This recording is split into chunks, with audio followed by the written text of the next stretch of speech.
Guys, for a very limited time only, there is a 20% discount if you follow the link in the description. It's only good for a few weeks. I'm going to try to get a different discount up after that one expires, but it may be for less than 20%. Also, guys, for all the nitty-gritty details on the scope, make sure you check out the unboxing and overview video we did previously. I'll put a link to that in the description. Alright, so here we are on the first range with the OneLeaf Commander NV400 4 to 52. We're on a 500 yard range today, and I do plan in this video to take it out to the 1,000 yard range, but we're going to start out here today and get this thing zeroed and all that. Plus I wanted to see how it looks out here, you know, 500 yards before I make the trip out to 1,000.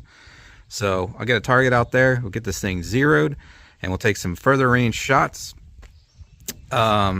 Fully intend to get some recording through the scope for you guys, daytime and nighttime, so hopefully we'll have that up in the video too. I just got to figure out how to get it up on my phone. But using it out here in the full sun, it looks okay, and it does seem pretty true to magnification, clear out there at 500 yards. See, I'm all the way zoomed in here on 20x, and on that very back mound there, it's well, that's the 500 yard mound in the center of your screen. It's actually 540 to that wall back there. But that left orange target, it's a scale size crow down here at 500 yards. And I'm on 20x on my phone right now, and it looks dinky out there. And this thing got me way closer. I don't want to say it filled up, I don't know, half the screen, but it made it look a lot bigger than that. So it seems pretty close, at least true to magnification on 52x there. It does get you pretty close.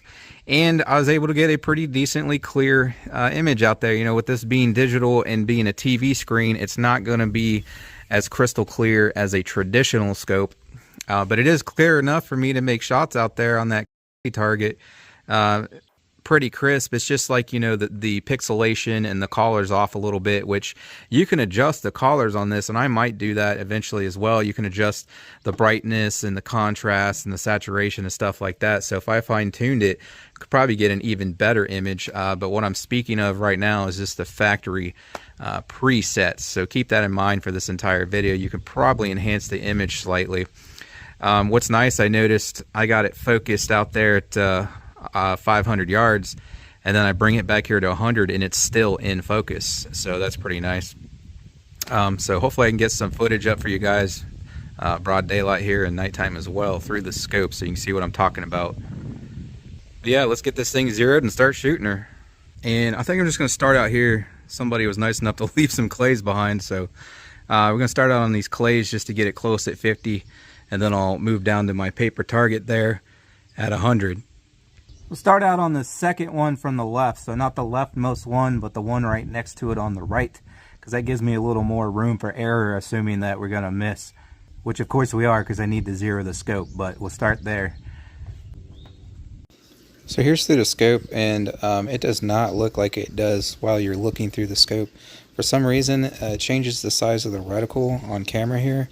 It's very small, and also when I zoom in and out, when I had that set to first focal plane, so the size of the crosshair increased as you zoomed in when you were looking through the scope, that does not translate to the video footage here. Also, my rangefinder shows around the reticle, the crosshair, but on this video it will show at the top right corner. So I'm not quite sure why that is, but for some reason what you see through the scope is not the same that you get once you pull the video, and the big difference being the crosshair.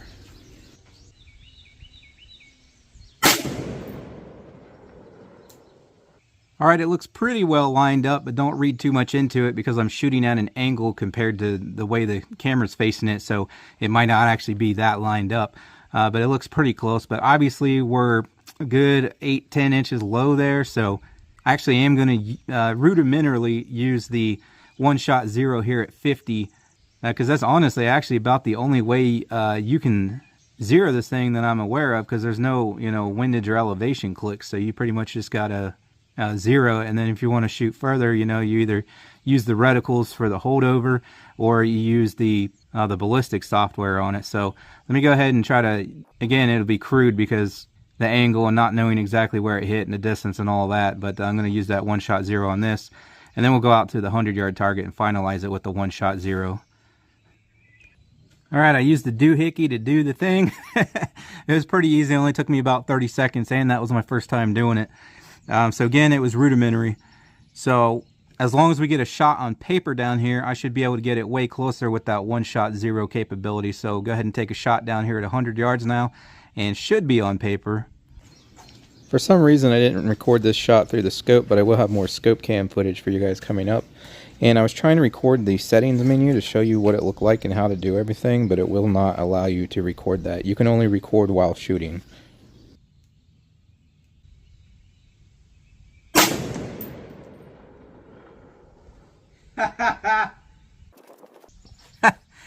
That's pretty much a 1-shot-0 already. Hopefully you guys can see it on camera here. It's a little harder to see because it hit in the red instead of the black there, but practically dead center height, and on the very left edge of that center oval you can see it's yellow there where we hit.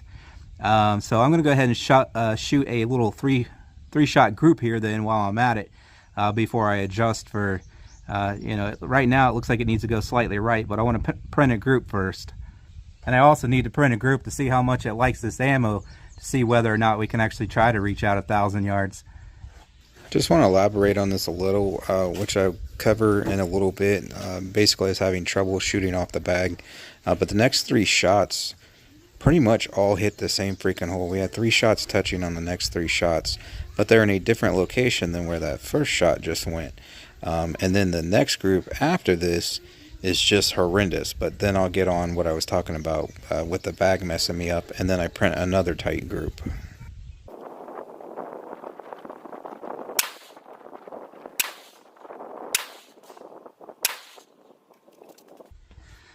Alright, so first glance it doesn't look like it likes this ammo too much.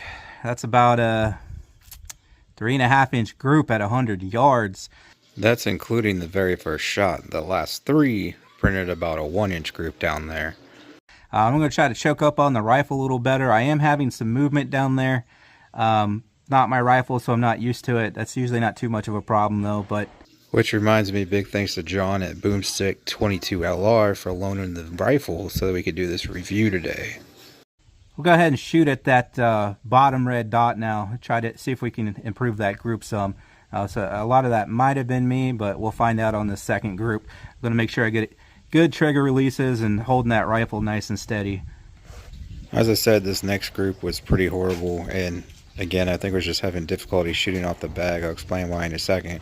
So I won't bore you guys with this group, so let's go ahead and skip to the next one. I'm typically always better off the bag than I am from a bipod, but I don't know, in case I had it on the bag wonky or something like that, which again is never a problem, I'm going to try once off the bipod here. Aiming at the bottom red dot, but the rifle is averaging high right currently.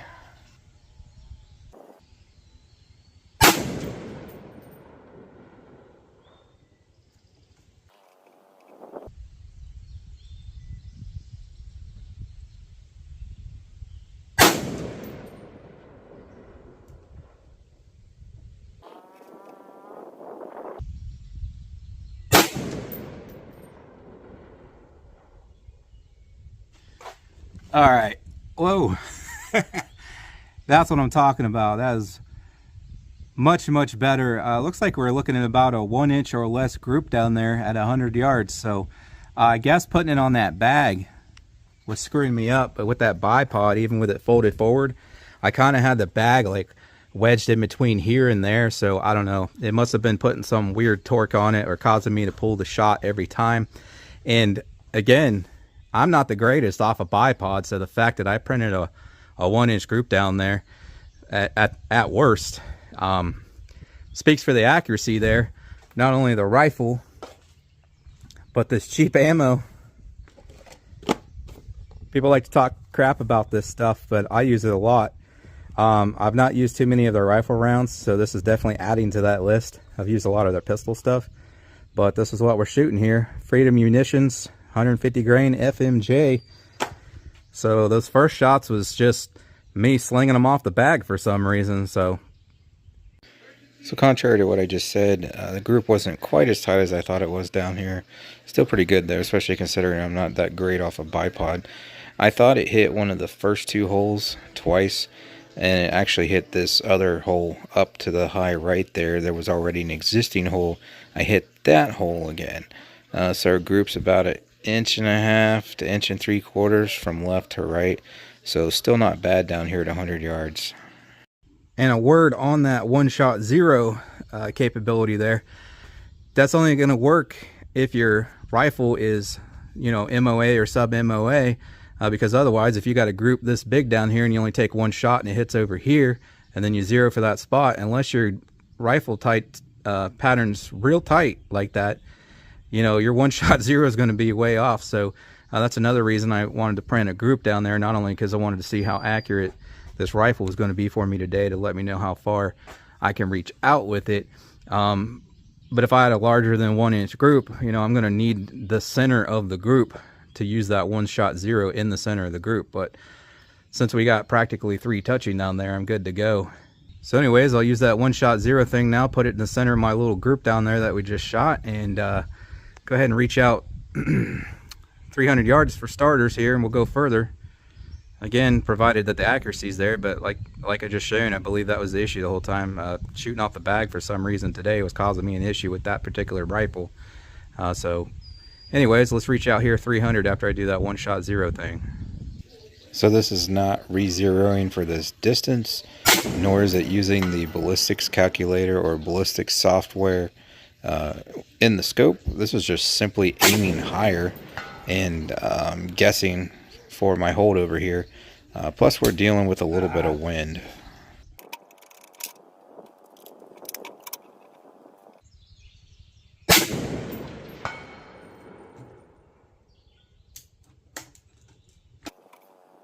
So as you just saw there, 300 yards, no problem. So we'll move her out further now.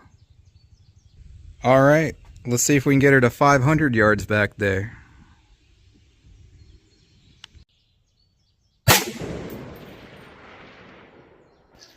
I didn't realize it'd be difficult for you guys to see the gong down there. I could see it through the scope just fine. But it's about, I don't know, about 3 feet to the right of that crow down there, that orange crow that I showed you guys earlier. That was a hit.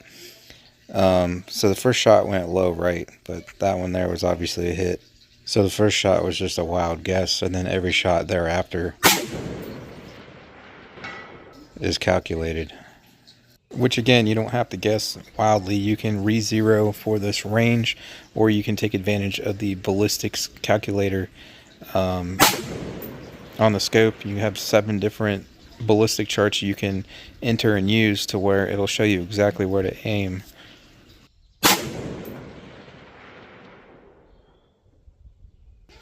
The wind really kicked up on me and started pushing those shots off to the right there. Oh man. The focus has been giving me crap all day. So it looked like the first shot went right. Hopefully I have the scope cam up for you guys as well. Next 2 were hits. I'm assuming off of the right edge. Alright, I guess this will be a decent test for the microphone on this thing, wherever it's located. It's a pretty windy day out here. We got like 8 to 10 mile an hour winds, so hopefully you guys can hear me over the wind. But right now we're looking at 100 yards down there on those pallets and that mound. Let me zoom in for you.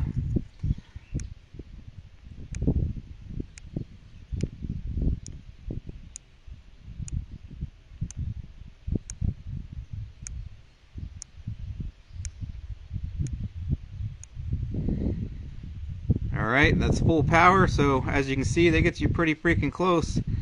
And if you had an accurate enough rifle, you could definitely drive nails with that. Let me bring it back out here. One thing I will tell you, this adjustment knob, it doesn't matter whether you're doing what we're currently doing now, zooming in and out, or if you're just using it to go through the settings menu, you can't turn it super fast. You gotta do like kind of 1 click at a time for it to pick it up every time. If you just go zzz, zzz, zzz, it doesn't pick up all the clicks, so that's something to note. I mean, it's not a problem, it's just you got to go a little bit slow with it so that it'll register every click. So let's see here. That's 100, 150, 250, 300. We'll zoom in 300 for you.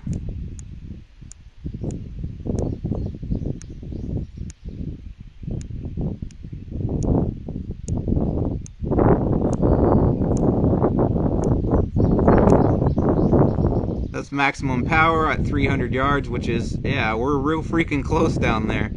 I wish there was a clay pigeon down there to show you, but clay pigeon would almost cover that entire center plus sign crosshair, so this thing gets you freaking close for sure. Let me zoom back out.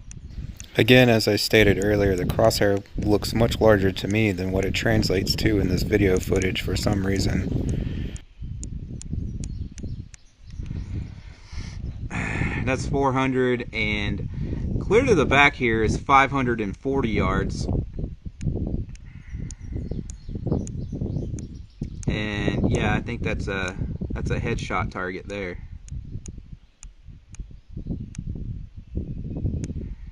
Okay, that is maximum magnification. I don't know if I can use the rangefinder while I'm recording. Let me try. You can, and you guys will be able to see it later. I just could not see it because it was so bright out. It's in white letters for some reason. So for you guys in this video footage, again, it's different than what I see. It's at the top right. So if you look up there, there's little tiny white letters and numbers. You can actually see it's showing the range right now. So that's where you guys on the video footage will be able to see the rangefinder. When you're actually looking through the scope, it shows it around the crosshair area. But I mean, you could make a shot on a gopher down there at 540 yards. So let me try this again. Oh, there it is. See the rangefinder there? See, it says 541 right there. 540. It's just hard to see because of the background. Let's see if we can still see it as we zoom in, because I did not see it when I was fully zoomed in. So 100 yards, as I said. I know it's kind of hard to see because of the bright background, but you should be able to see that it says 100 something. 103 it looks like. 150 mound. Looks like it says 154. 200 mound. 201. So as you can see, like I said, 250, 3, 4. Where's it at there? Looks like it says 399, and then 540 back there. We already tested that. So yeah, the rangefinder works. All right, here we go again, and the wind's pretty kicked up right now. Hopefully it'll die off some for these shots. Again, through the scope, I'm using this reticle with the first focal plane setting, so the reticle is greatly zoomed in compared to what you guys see now. Again, I don't know why it does that in the video footage. But when I hold over like this, I'm holding over the target. On what I see through the scope, I'm actually using a part of that lower reticle to hold on the target there. But again, through the video, it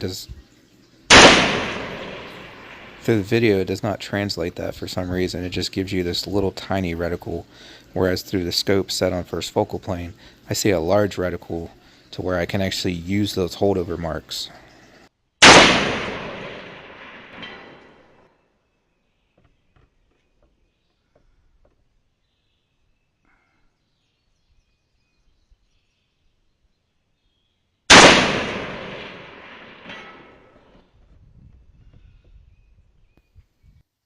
So I really wanted to try to hit that crow down there.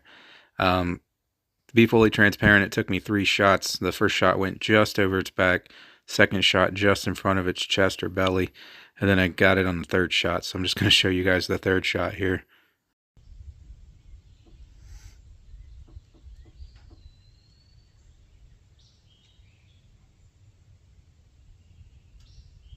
Did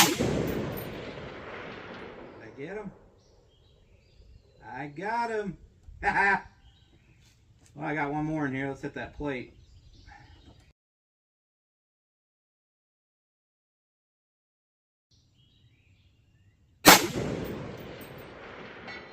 Ding. My 3 marks cleared the bottom there. Yeah, I'm gonna do it back the way it was. See, what I was referring to there was the crosshairs were down towards the bottom of the screen once I had it zoomed in that far.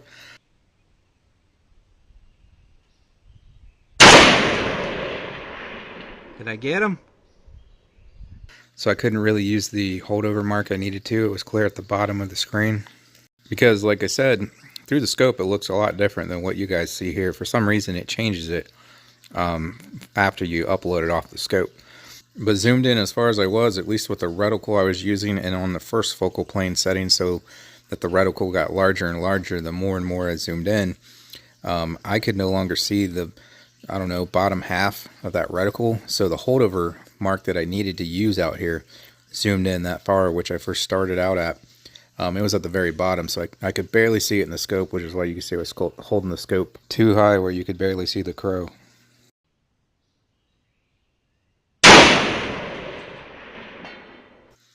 So I had to zoom out a little bit so that I could see my holdover marks better. And that was the other thing. Most of these shots, you guys, actually all of them so far, none of them was zoomed in all the way because I just didn't need to zoom in that far. But that's part of the reason I showed you guys earlier in the video what it did look like at all those ranges on maximum magnification. And I'm about to show you out of 1000 as well. And another thing lost between actually looking through the scope and now having the video footage uploaded, it's more clear and crisp in person looking through the scope than in what you see here. Again, I'm not sure why the reticle is different and doesn't change with the zoom like it does while you're looking through the scope if you had it set on first focal plane like I did.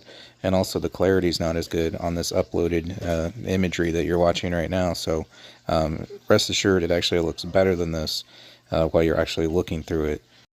But in regards to some of the holdover marks disappearing as you zoomed in further and further, that didn't occur until I was zoomed in well past halfway, so I guess beyond 25, 30x, which, I mean, I have no problem shooting 1,000 yards as I've done on the channel with a 25x scope. So this thing going to clear up to 52, I mean, it's just overkill, to be completely honest. So you don't even need to be zoomed in that far to make these hits out there, especially at 500. I mean, I've made 500 yard shots with a 4-power scope before, so that doesn't really start to occur where you lose some of those holdover marks until you're, I don't know, probably beyond 30 power zoom there. Now this could be alleviated some by using a 20 MOA riser base, for example. It's hard to tell by looking at the image here, but the reticle is actually slightly lower than center. That actually does translate over in this video footage, and that's how you zero this thing. It actually moves the reticle up, down, left, right on the screen itself to when you make your adjustments for holdover and windage. So what I see on my end, zooming in on that first focal plane reticle and some of those holdover marks disappearing on me, if I use a 20 MOA riser base, this would force me to have to raise the settings up, which would bring that reticle higher up in the screen, which would give me back those holdover marks that are missing out of the screen once I zoom in further. And I'm not sure, but maybe some of the other reticle options would work differently and would not do that. I don't really know. And real quick, while I'm talking about the zoom, the magnification, it's a little confusing because you'll see on the box and on the website and in the paperwork, it says not only 4 to 52x, but at the same time it also says 13x digital zoom. So before I even got this, I was like, well, which is it? Is it a 52 power scope, 52x, or is it only a 13x? And I've watched a couple other videos and nobody really covered that, so I'm going to cover that right now. So as I showed you guys earlier in the video, it really does seem to zoom in to like 50x clear out there. I mean, it gets you really freaking close, way closer than any 25 power scope does.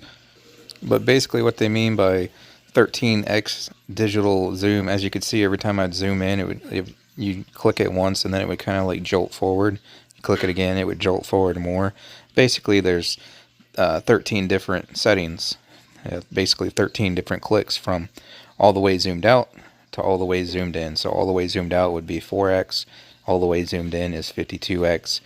So I don't know why they word it like that, but to the best of my knowledge, it's what the 13x digital zoom means to me is there's 13 different settings. So you are getting that 52x power out there. At least that's what it looks like to me. So yeah, we'll take her out to the other range now and try to reach out a little further than 500.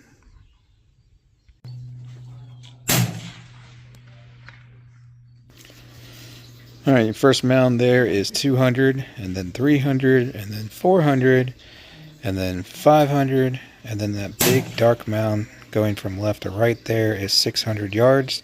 Then the one behind it, slightly to the left, is 700 yards. And then you skip 700, and back there under those numbers is 1,000.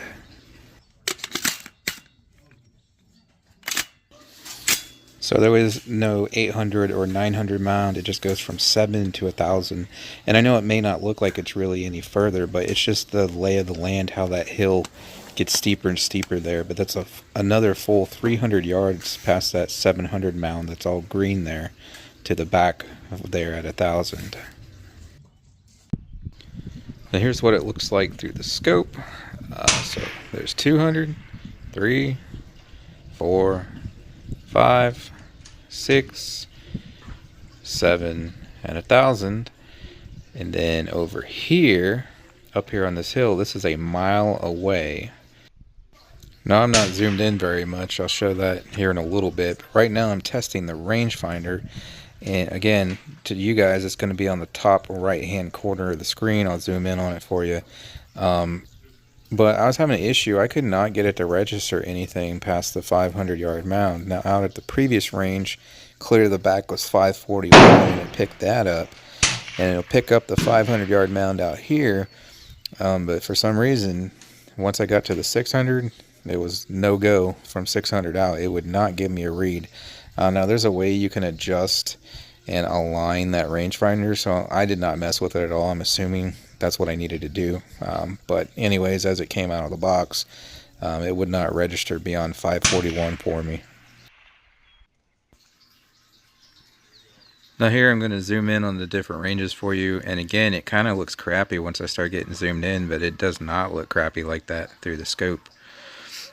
So there's 400, zoomed in a little more, 5, 6, zoomed in a little more, and I can't remember if I played with the focus here or not. I know part of the video, there I do, yeah, see I adjusted the focus a little bit on the front of the scope, but it still looks better in person. See, through the scope right now it looked pretty good in focus for me, but on this exported video it doesn't look so clear and crisp. See there, I'm messing with it again, and right there is pretty clear and crisp. So yeah, it might just be harder for me to tell through the little screen on the scope, because it looks pretty decent right now on the camera. So I think there I'm messing with it again just to show you that it works. I went one way the first time and the other way the second time, and then keep bringing it back to crisp there for you. And I think I'm fully zoomed in at this point. I definitely zoomed fully in at a mile. There we go. I just gave it another click, and there's another one. So I think now I'm fully zoomed in. That's 1,000 yards on a 12-inch target. So that definitely looks like 52x magnification to me.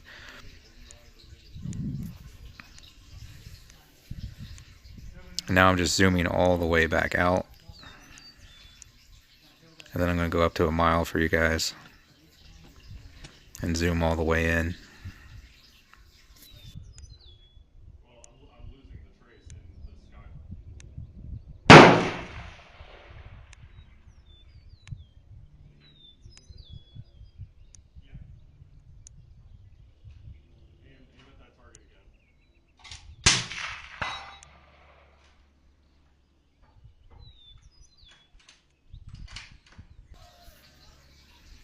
And again, that's just me messing with the focus on the end of the scope.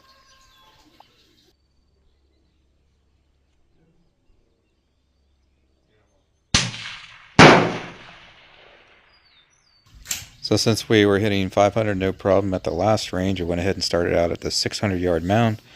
The target we're aiming at, pretty much center of your screen. And again, these are all the little squares out there anyways. They're 12 by 12 inch. So pretty dang small freaking targets out here. I always hated how small their targets are. I wish they had a little bit bigger targets to aim at. But I'm going for that second target there from the right.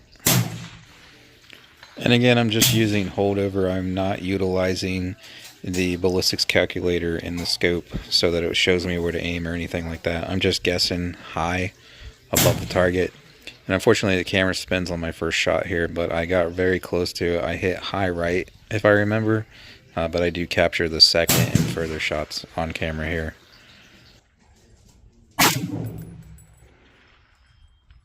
Then my second shot here at 600, again, just guessing holdover. I was just under it by about an inch. Third shot, same target. Just low again, so I mean it's right there, and again that's a 12-inch target, so seeing that it was low 2 shots in a row, I bring it up a little bit and I finally make contact with my fourth shot here.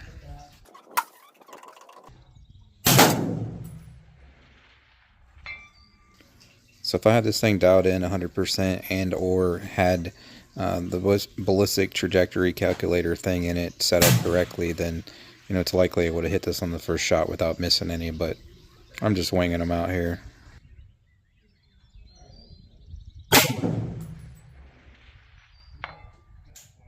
And that's 2 hits in a row at 600 yards once I found the proper holdover.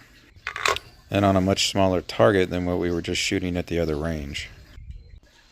Now I tried to get some footage for you guys out here at 600 yards, but with it being zoomed in as far as it was, every time that 308 went off, I couldn't see the target anymore. And also you see those things flying past the screen going to the left. See, I told you I couldn't see anything. But yeah, anyways, currently, well, sorry about the motion sickness there. There was a breeze to the left, so I was having to hold a little bit of windage off to the right there. So then I brought it out to 700 yards here, and that's actually as far as I could get this out. Because I tried to do 1,000 after this, and I could not see any bullet impacts. I don't know why, I just had the worst luck. I kept trying to shoot higher and shoot lower, and I just could not find, until I had like literally 1 shot left, where it was freaking hitting. So you know, that's where a spotter would come in really handy. And I was trying to like record with my camera and then see if I could see through the camera, but I just couldn't see anything out there at 1,000 yards with only 20x zoom on my camera that you guys are looking through right now.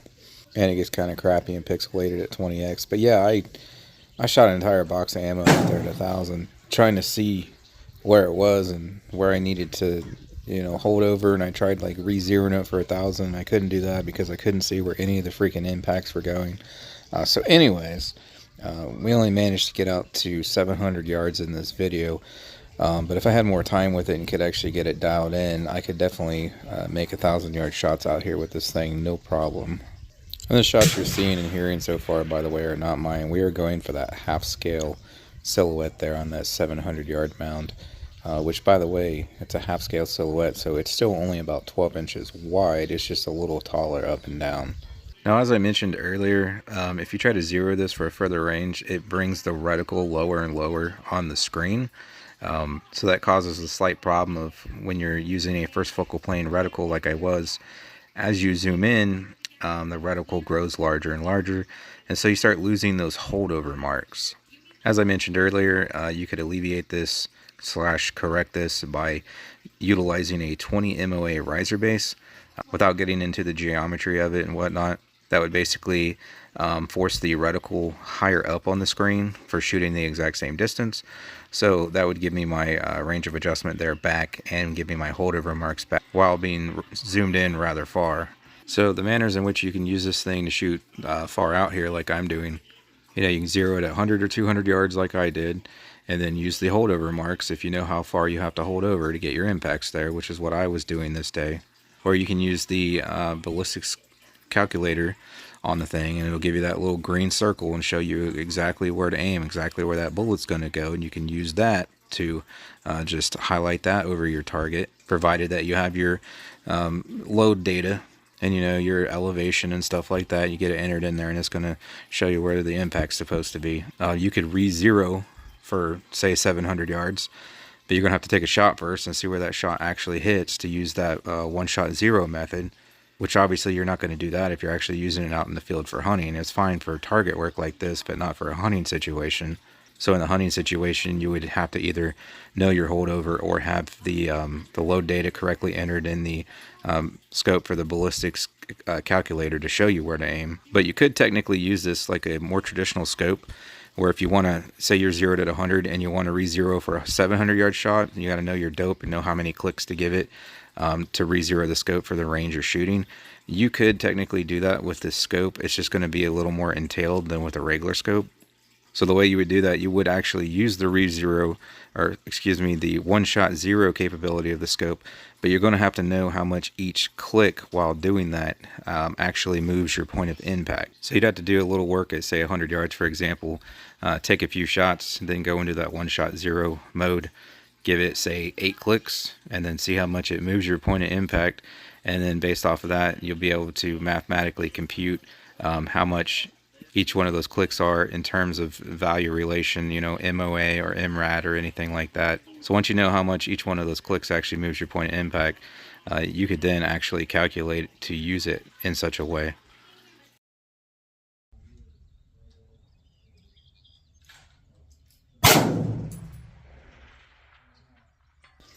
So that was a hit there on that half scale silhouette at 700 yards. They got this one mounted pretty securely so it doesn't flop. It's like bolted to that post so it doesn't give you a ding sound, but you can see it wobble there, and the dust that kicks up below it, that's from the fragments of the bullet when it hits.